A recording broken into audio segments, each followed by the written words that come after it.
இந்த alpha கதிரோட alpha கதிர் என்ன வகைன்னு கேக்குறாங்க.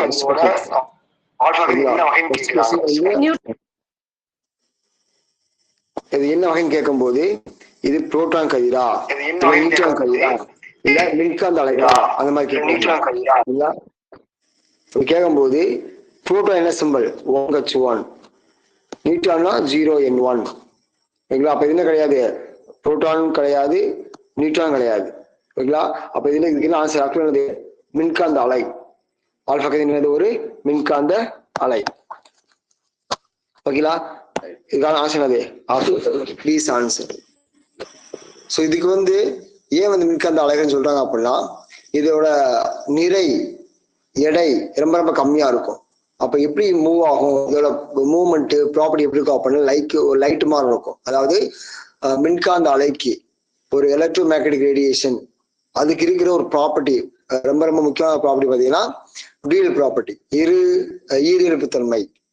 என்ன ஈரியல்புத்தன்மை இருக்கும் ஒரு துகளுக்கு, எலக்ட்ரான் அதாவது துகள் பண்பு இருக்கும், அலைப்பண்பு இருக்கும். ஒரு சாதாரண மின்காந்த அலை, அதாவது சாதாரண ஒரு லைட், ஒரு எலக்ட்ரான், ஒரு எக்ஸ் கதிர், அதுக்கெல்லாம் என்ன பண்பு இருக்கும், எலக்ட்ரான் அதாவது துகள் பண்பு இருக்கும், அலைப்பண்பு இருக்கும். அதே துகள் பண்பும் அலைப்பண்பும் எதுக்கு இருக்கும், இந்த ஆல்பா கதிருக்கு இருக்கும். ஸோ அதனால ஆல்பா கதிர் என்ன வகையில வரும், மின்காந்த அலை வகையில வரும். ஓகேங்களா?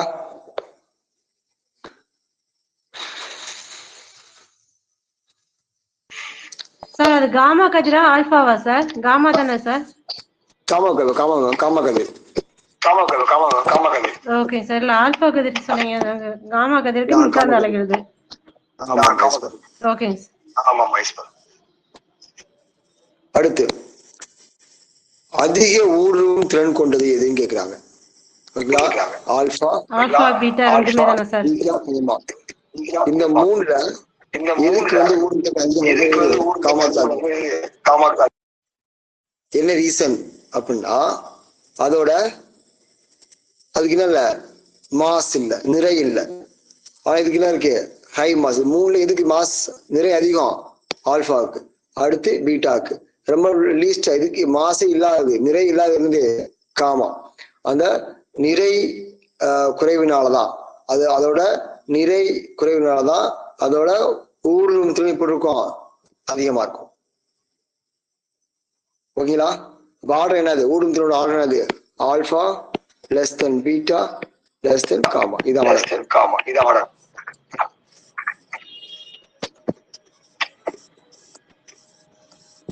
ஓகேங்களா?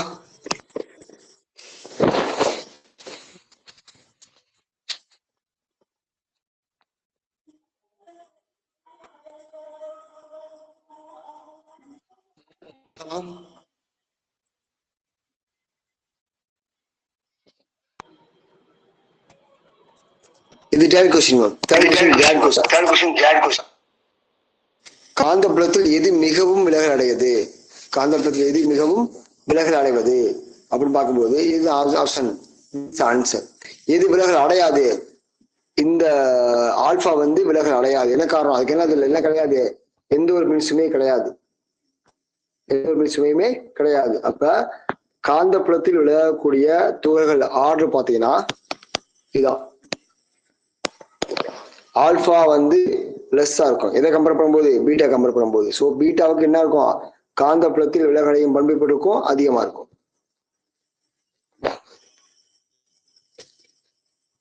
ஓகேங்களா? அடுத்து பீட்டா கதிர் வெளியேறும் போது, ஒரு கதிர்க்க திரவத்திலிருந்து பீட்டா கதிர் வெளியேறுது அப்படின்னா என்ன நடக்கும் அப்படின்னா, என்ன ஆகும், நியூட்ரான் புரோட்டான் மாறும். இந்த ரியாக்ஷன் எழுதுங்க. நியூட்ரான் N01 என்ன வெளியே நிகழ்வு, பீட்டா என்னது, எலக்ட்ரான் இதான். ஓகேங்களா? அப்ப இந்த பக்கம் என்ன வரும், ஒரு கைவிக திணிமத்தோட இருக்கிற ஒரு கைவிக திணிமத்தில் இருக்கிற வினைப்படுபொருள் மற்றும் வினைவிலை பொருளோட என்ன ஒரே மாதிரி இருக்கணும், நிறை எண்ணும் அணு எண்ணும் ஒரே மாதிரி இருக்கணும். ஓகேங்களா? இங்க வினைப்படுபொருள் பக்கம் நிறை என்னவா இருக்கு,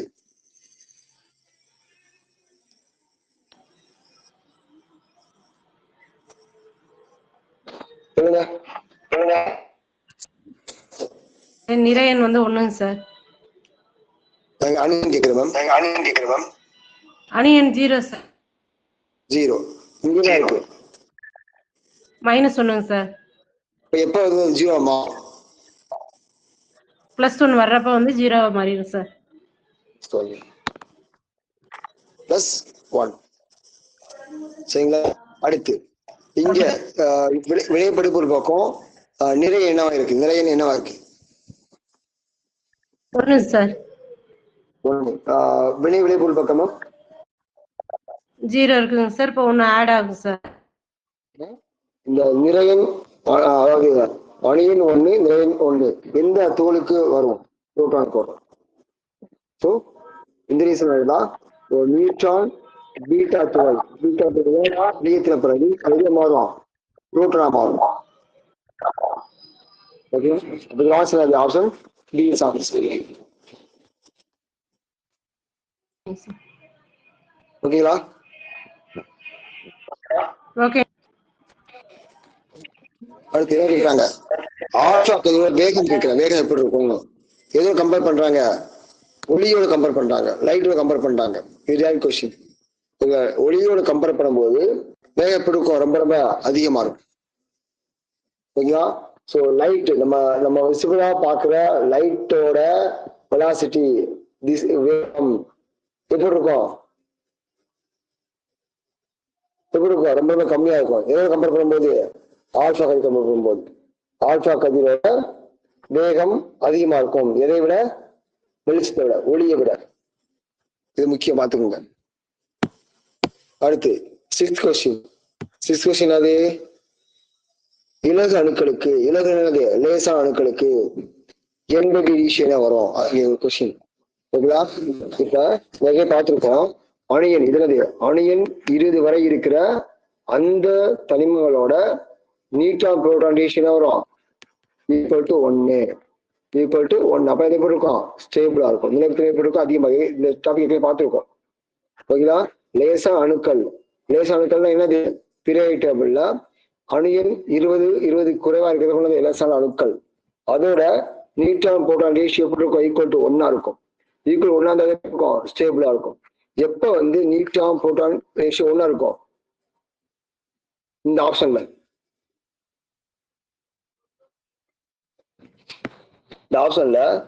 neutron proton ratio 1 sir. 1:1 sir.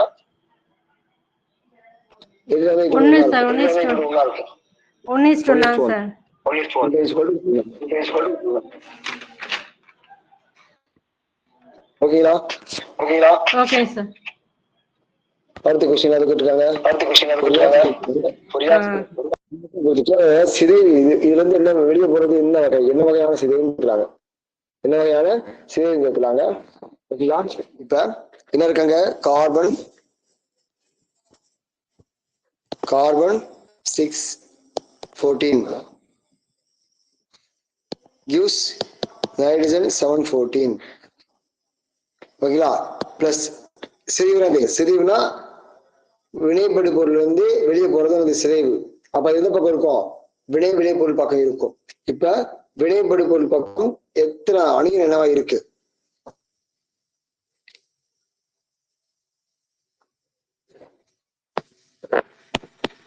இருக்குங்க சார். 6 இருக்கா? 6 இருக்கா? ஆமாங்க சார். இந்த பக்கம் அதாவது வினை பொருள் பக்கம் 7. எப்ப 7 6 மாத்த முடியும்? 1 லெஸ் பண்ணா அப்படின்னா அவருக்கு என்ன பண்ணும்? -1 போய் கட்டாகுமா?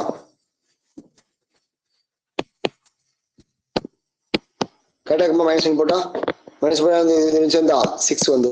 சோ அணியன் ஈக்குவல் ஆயிடுச்சு. இப்ப வினைப்படு பொருள் பக்கம் நிறைய என்னவா இருக்கு? 14 சார். அப்ப என்ன 0. அப்ப எந்த துகளுக்கு அணியன் -1 நிறையன் 0?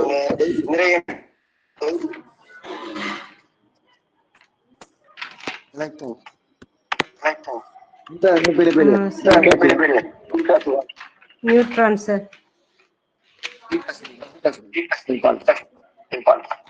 பீட்டா துகள்கள். ஆமாங்க. இப்ப இதுல ஒண்ணு பாத்துருவோம். என்ன 2 ஹீலியம் ஓகேங்களா. பீட்டா என்னது? எலக்ட்ரான் -1 0. பீட்டா பிளஸ் அப்படின்னா எலக்ட்ரான் +1 0. ஆர் காமனா காமா 0 0. இதான் அதோட சிம்பிள்ஸ் முக்கியம். ஓகேங்களா. இந்த 7 கொஸ்டின் ஓகேங்களா. இது டவுட் இருக்கா? 7 கொஸ்டின்ல இது டைரக்ட் கொஸ்டின், இது டைரக்ட் கொஸ்டின், இது டைரக்ட், இதுவும் டைரக்ட், இது டைரக்ட் கொஸ்டின். எல்லாமே கொஞ்சம் 3 கொஸ்டின் நம்மளா திறந்த. அடுத்து 8th கொஸ்டின் என்னது? நிலைத்த அணுக்கள்.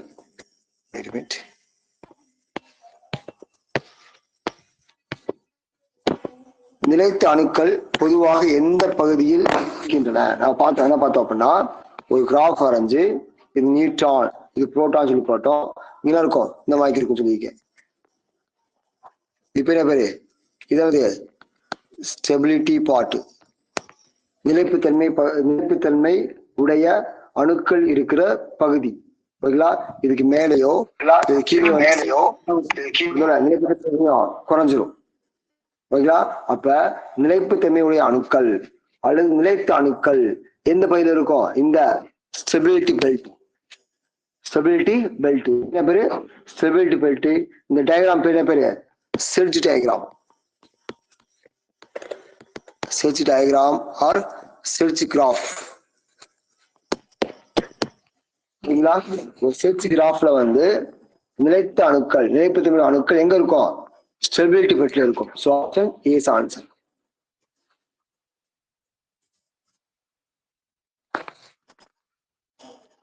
ஓகேங்களா.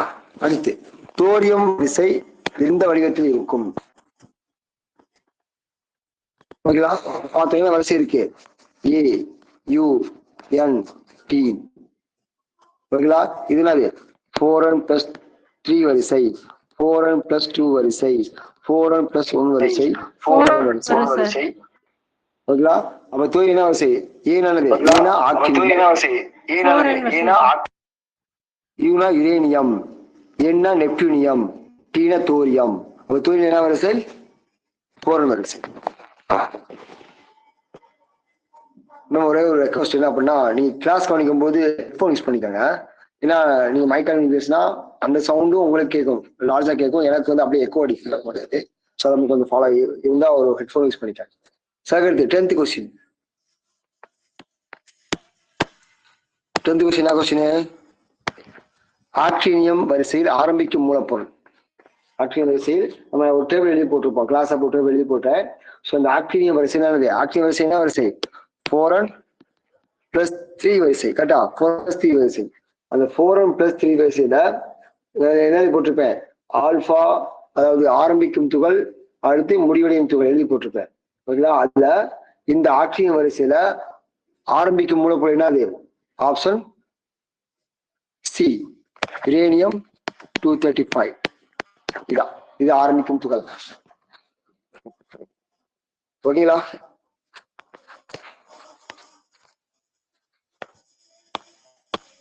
ஓகேங்களா. இந்த கொஸ்டின் இது நேற்று கிளாஸுக்கு முந்தின கிளாஸ்ல வச்ச டெஸ்ட் கொஸ்டின். இது அடுத்த கொஸ்டின் பார்த்துருவோம்.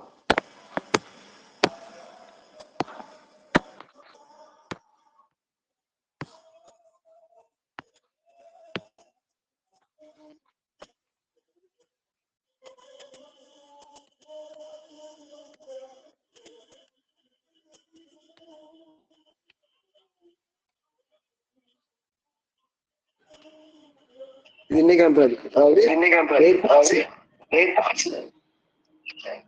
நேற்று நைட்டு நடந்த டாபிக் கிளாஸோட டாபிக் கொஸ்டின். ஓகேங்களா.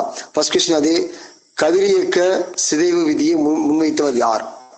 யார் ஃபர்ஸ்ட் இந்த கதிரியக்க சிதைவு விதியை சொன்னது யாரு? ரூதர்ஃபோர்ட். ஓகேங்களா. அடுத்து கதிரியக்க சிதைவு வேகம் எதற்கு நிகரானது? எதை பொறுத்து கதிரியக்க சிதைவு இருக்குன்னு சொல்லி கேட்கிறாங்க. நம்ம என்ன ஃபார்முலா பார்த்திருக்கோம்? அதாவது dN/dt. அப்ப இதுக்கு என்ன அர்த்தம்? ஒரு குறிப்பிட்ட நேரத்துல எவ்வளவு அளவு கதிரியக்க தனிமம் சிதைவுற்று இருக்கு அப்படின்னா அது அந்த அளவு ஒரு குறிப்பிட்ட டைம் பீரியட்ல சிதைவடைந்த கரிக்க தனிமத்தோட அளவு வந்து எதுக்கு நிறுத்தவா இருக்கும்? அங்க இருக்கிற மொத்த கரிக்க தனிமத்தோட அளவுக்கு நிறுத்தவா இருக்கும். அப்ப எந்த அளவுக்கு நம்ம வந்து கரிக்க தனிமம் அதிகமா எடுத்துக்கிறோமோ அந்த அளவுக்கு அங்க என்ன அதிகமா இருக்கும்? அந்த டைம் பீரியட்ல கரிக்க சிதைப்படும் அதிகமா இருக்கும், ஃபாஸ்டா இருக்கும். ஓகேங்களா? கரிக்க சிதை விதி என்ன சொல்லுது அப்படின்னா, ஒரு குறிப்பிட்ட நேரத்துல ஒரு கரிக்க தனிமம் சிதைவடைகிறது எதுக்கு நேர்விகிதத்துல இருக்கும்? அந்த கரிக்க தனிமத்தோட அளவு பொறுத்து இருக்கும். அளவு என்னது? எண். எண் என்னது? ஆரம்பத்தில் உள்ள கரிக்க தனிமத்தோட அளவு, ஆரம்பத்தில் உள்ள கரிக்க தனிமத்தோட செறிவு. அப்படின்னா அது ஆன்சருக்கு வந்து ஆப்ஷன் சி. ஃபார்ம் என்னது? ஓகேங்களா? இது டாபிக் நம்ம பார்த்தோம், நேற்று கிளாஸ்ல பார்த்தோம். இந்த 2 கொஸ்டின் ஓகேங்களா?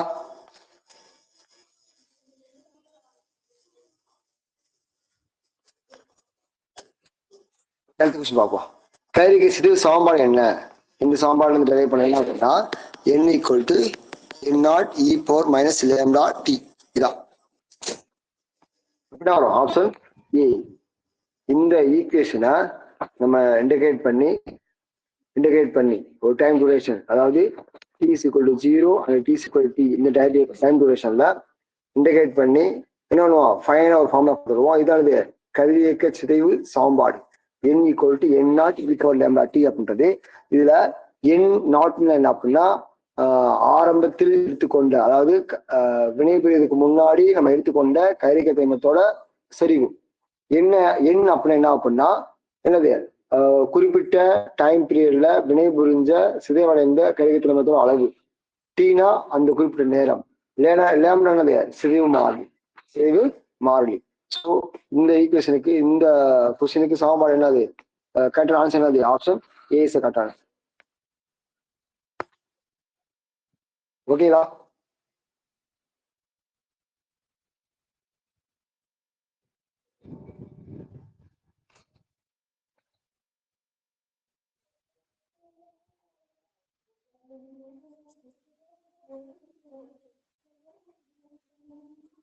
அடுத்த கொஸ்டின், ஆஃப் லைஃப் என்ன? ஆஃப் லைஃப் அப்புறம் என்ன இது பார்த்தோம்ல. ஆஃப் லைஃப் அப்புறம் என்னது? அதாவது அரைவாழ்வு காலம்.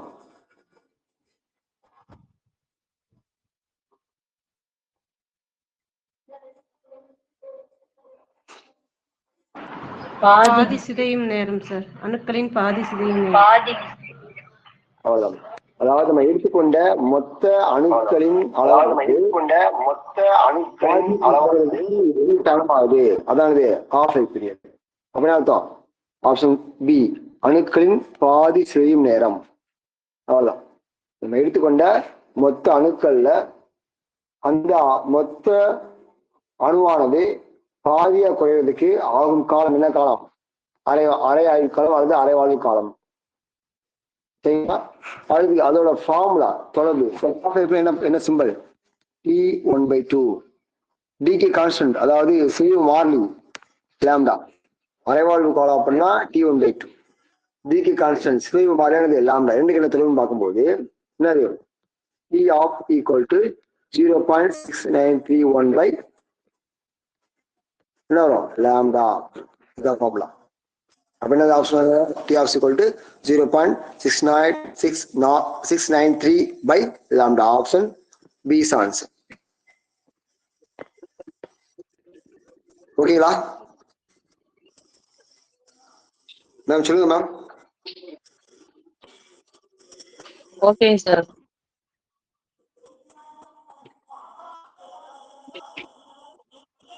அடுத்த கொஸ்டின், அது அணுக்கரு உலையில் பயன்படுத்தப்படும் எரிபொருள். பார்த்தோம் எரிபொருள் வகை பார்த்தோம்ல. ஏன்னா எரிபொருள் வகை பார்த்தோம். யுரேனியம், இதுதான் பார்த்தோம்னா எரிபொருளா பயன்படுத்துவோம். எங்க? அணுக்கரு உலையில. இந்த யுரேனியத்துல என்ன யுரேனியம் பயன்படுத்துவோம்? யுரேனியம் 235. இதுதான் யுரேனியம் பயன்படுத்துவோம், எரிபொருளை பயன்படுத்துவோம். இன்னொன்று இருக்குல்ல, யுரேனியம் 238. என்ன செய்ய முடியாது? நம்ம எரிபொருளை பயன்படுத்த முடியாது. என்ன காரணம் அப்படின்னு பார்க்கும்போது என்ன சொல்றாங்க அப்படின்னா, இது வந்து ரொம்ப ஸ்பான்டேனியஸா, அதுவாவே ரொம்ப வேகமா அந்த கதிரை வெளிவிட்டுக்கிட்டே இருக்கும். அந்த யுரேனியம் 238 வெளியிடக்கூடிய கதிர்களை நம்மளால கட்டுப்படுத்த முடியாது. ஆனா யுரேனியம் 235 என்ன செய்யலாம், ஈஸியா நம்ம வந்து கட்டுப்படுத்தி அங்கிருந்து வெளியே போற அந்த கதிர்களை கட்டுப்படுத்தி என்ன செஞ்சலாம், பிளவு அலைய வச்சு நம்ம வந்து ஆற்றலை உருவாக்கலாம். அப்ப அணுக்கரு உலைக்கு ஏற்ற துகள் என்ன துகள், யுரேனியம் 235. ஓகேங்களா? இந்த யுரேனியம் 238 எப்படி பயன்படுத்துவாங்க அப்படின்னா, இந்த யுரேனியம் 238 எதுவும் மாத்துவாங்க, யுரேனியம் 235 மாத்திதான் என்ன பண்ணுவாங்க, அணுக்கரு உலையில பயன்படுத்துவாங்க. நேற்று சொன்னேன், இப்ப இந்த யுரேனியம் 238 இருக்கு, யுரேனியம் 235 இருக்கு. ரெண்டுல எது வந்து நம்ம எர்த் கிரஸ்ட்ல அதிகமா கிடைக்குது?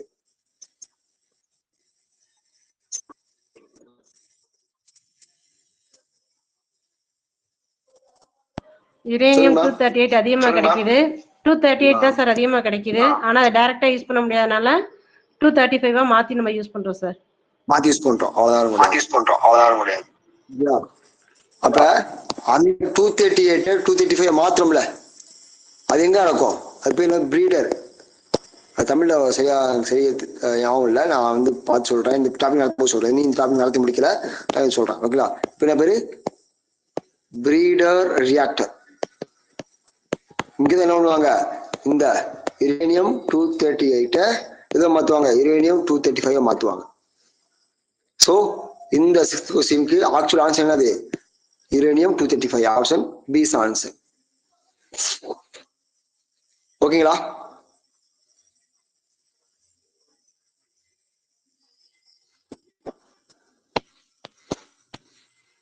இப்ப சொல்லுங்க மேம், இந்த கொஸ்டின் சொல்லுங்க.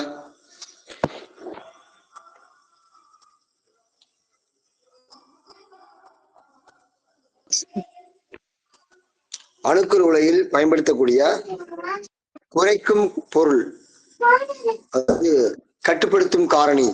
நம்ம இது பார்த்தோம்ல, எதுவும் நம்ம கட்டுப்படுத்தும் காரணியை பயன்படுத்துவோம், அது பேர் என்ன பேரு, ரிஃப்ளெக்டர். ஆன்சர் மேம், நியூட்ரானோட வேகத்தை குறைக்கும்.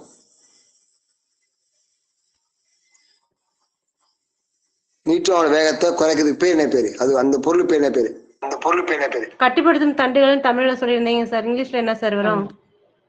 Moderator ma'am, moderator. ரிஃப்ளெக்டர் இல்ல மேம், ரிஃப்ளெக்டர் வந்து வேற மீனிங் வரும்.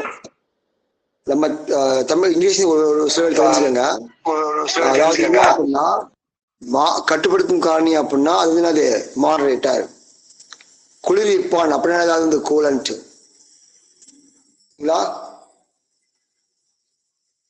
புரியுங்களா?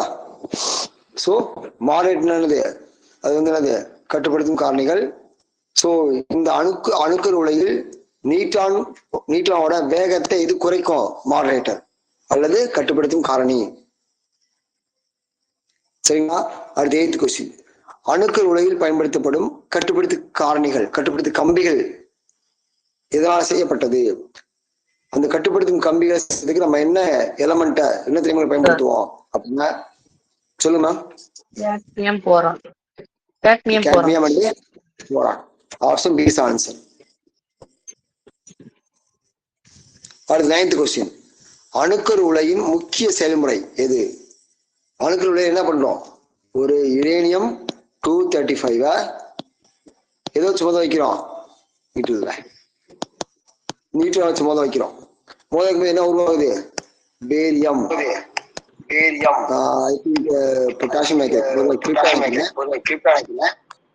இதோட சேர்த்து என்ன ஆகும்,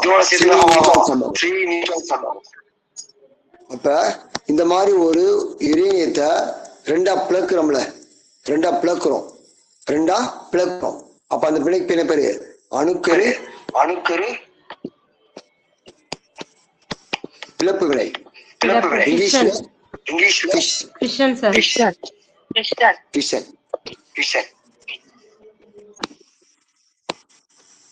ஓகேங்களா? அடுத்து 10th கொஸ்டின், அணுக்கரு உலையில் வெப்பத்தை வெளியே கொண்டு செல்லும் பகுதி எது? நீங்க சொல்லுங்க. அணுக்கரு உலையில ஹீட்டை எப்படி கொண்டு போவாங்க?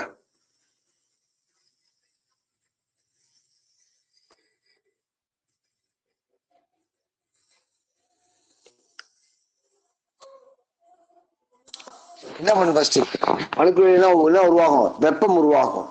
வெப்பம் எந்த அளவுக்கு இருக்கும்? எந்த அளவுக்கு இருக்கும்? ரொம்ப ரொம்ப அதிகமா இருக்கும். ஓகேங்களா? அந்த வெப்பத்தை நம்ம டைரக்டா என்ன செய்ய முடியாது.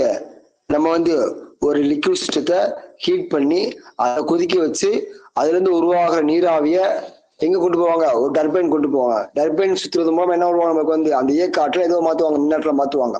இதுதான் வந்து அங்க நடக்கிற ப்ராசஸ். ஓகேங்களா? சோ அங்க வந்து என்ன உருவாகும்? 200 மில்லியன் எலக்ட்ரான் வோல்ட் அந்த அளவுக்கு அங்க எனர்ஜி உருவாகும். இந்த எனர்ஜியை டேரக்டா கொண்டு போய் செய்ய முடியாது, ஒரு லிக்விட் சிஸ்டத்துல பாஸ் பண்ண முடியாது. இது இந்த எனர்ஜியை ஒரு லிக்விட்ல பாஸ் பண்ணி இது ஹீட் பண்ணுவாங்க. அப்ப இது மாறும், கேஸா மாறும். இந்த கேஸ் வந்து எங்க இந்த கேஸ் எதுவுமே பாஸ் பண்ணுவாங்க? ஒரு டர்பைன். டர்பைன் எப்படி இருக்கும்? இந்த மாதிரி இருக்கும், இந்த மாதிரி இருக்கும். அப்ப இது இருக்கும், இந்த கேஸ்னால ஃபாஸ்டா சுத்தும். சுத்தினாகும் இது இந்த ஏற்காடு எப்படி மாறும்? மின்னாற்றல், எலக்ட்ரிக்கல் எனர்ஜியா ஃபார்ம் ஆகும். இதுதான் நடக்கிற ப்ராசஸ். அப்ப இந்த அதிக அளவு ஹீட்டை, இந்த அதிக அளவு எனர்ஜியை என்ன செய்ய முடியாது? லிக்விட்ல பாஸ் பண்ண முடியாது. அப்ப அதெல்லாம் பண்ணணும், அந்த ஹீட் என்ன செய்யணும்? வந்து குறைக்கணும். குறைச்சது என்ன செய்ய முடியும்? நம்ம வந்து லிக்விட்ல பாஸ் பண்ண முடியும். அப்ப அந்த அணுக்கள் உலையில எதை பயன்படுத்தி அங்க உருவாகிற அதிக வெப்பத்தை குறைப்போம்? மாடரேட்டரா, கூலண்டா, சீல்டா, ஃபியூல் ராடா?